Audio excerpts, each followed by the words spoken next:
Bonjour à tous, soyez les bienvenus sur notre page BOIMO. Vous nous retrouverez sur plusieurs plateformes aussi pour des informations et des conseils d'ordre immobilier. Alors, aujourd'hui c'est un bon jour parce que nous avons décidé de vous ouvrir les yeux sur pourquoi avoir un bien immobilier avec l'arrêté de cession définitive qu'on appelle ACD. Ici en Côte d'Ivoire, l'arrêté de cession définitive, communément appelé l'ACD, est un document qui s'identifie un peu comme la carte d'identité de votre terrain, sinon de votre bien immobilier. Ici, nous sommes plusieurs personnes, d'ailleurs dans le monde aussi, qui voudraient bien investir dans l'immobilier parce que c'est une garantie, soit à court, moyen et long terme.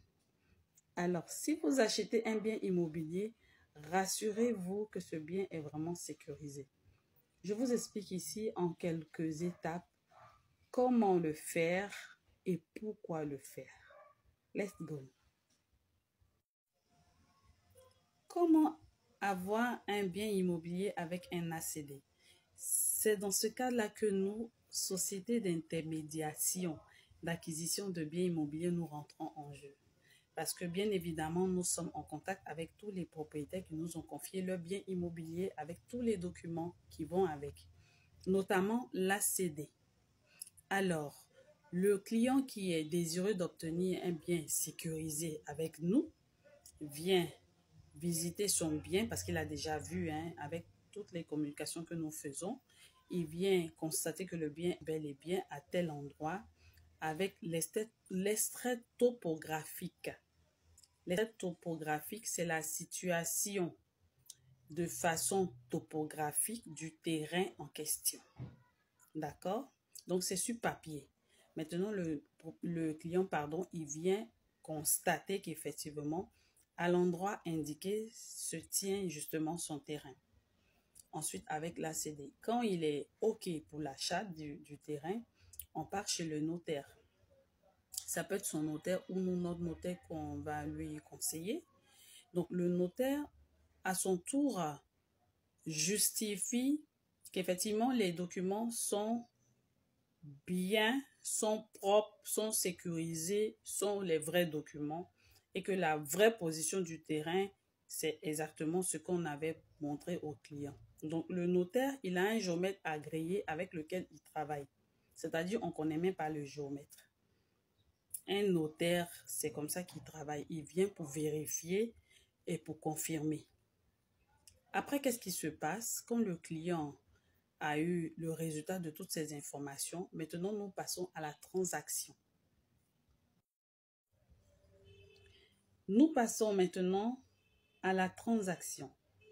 La transaction se fait obligatoirement chez un notaire. Pourquoi un notaire? Le notaire est un agent public et ministériel qui est à la base un juriste de formation. Il a une étude, c'est un cabinet si vous voulez, mais dans le jargon juridique, on dit qu'il a une étude.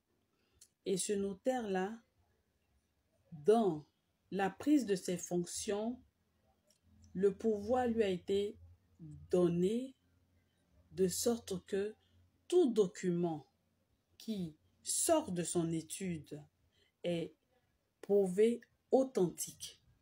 Quand vous faites un achat chez un notaire, quand vous avez des papiers qui viennent de chez un notaire, c'est-à-dire que c'est authentique. Dans ce cas d'espèce, nous partons chez un notaire pour la transaction. Donc, le client peut payer son bien immobilier par chèque ou en espèces, on va dire, pardon.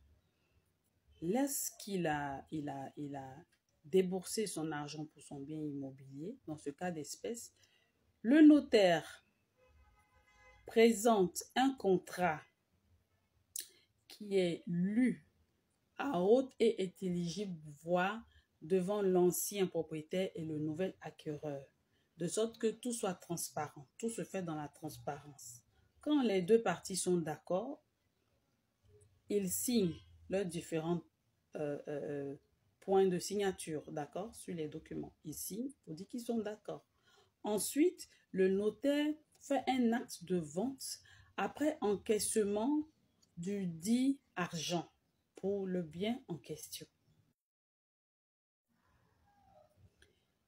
Quand ceci est fait, désormais, le nouvel acquéreur a son acte de vente qui justifie qu'effectivement, il est désormais propriétaire d'un bien immobilier. Jusque-là, on est bon avec les références du bien immobilier. Mais jusque-là, c'était sous le compte de l'ACD au nom de l'ancien propriétaire, n'est-ce pas?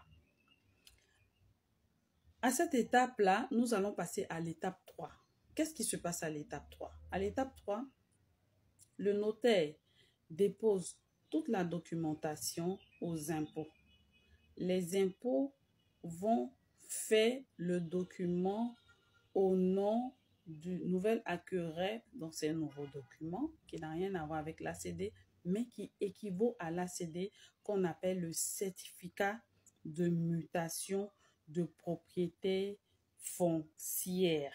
On appelle le certificat C, mutation M, propriété P, foncière F. Vous allez entendre ça quand vous allez acheter des terrains avec un ACD dans le certificat de mutation de propriété foncière. Ça peut prendre 6 mois par là. Quand tout est OK, on donne désormais ce certificat-là au nouvel acquéreur. Ça prend du temps parce que on fait encore des enquêtes pour constater qu'effectivement, le bien que le nouvel acquéreur achète n'est soumis à aucun litige. Ça, c'est vraiment la clé de tout. Quand on dit aucun litige, c'est-à-dire ce n'est pas un bien, par exemple, qui a été acquis dans un mariage, ce n'est pas un bien qui appartient à des mineurs, donc aux enfants du propriétaire ou de sa femme. Il faut noter que toutes ces enquêtes qui se font à la dernière heure, se sont déjà faites au préalable, hein, mais c'est juste pour confirmer, pour dire comment on travaille. Et ça, c'est à l'insu du client. Le client n'est même pas informé de tout ça. Nous, on vient en tant qu'intermédiaire de tout ce qui est affaires immobilières pour vous expliquer, pour que vous sachiez les étapes et que vous sachiez comment c'est long, c'est périlleux, mais c'est surtout pour la sécurité de vos biens.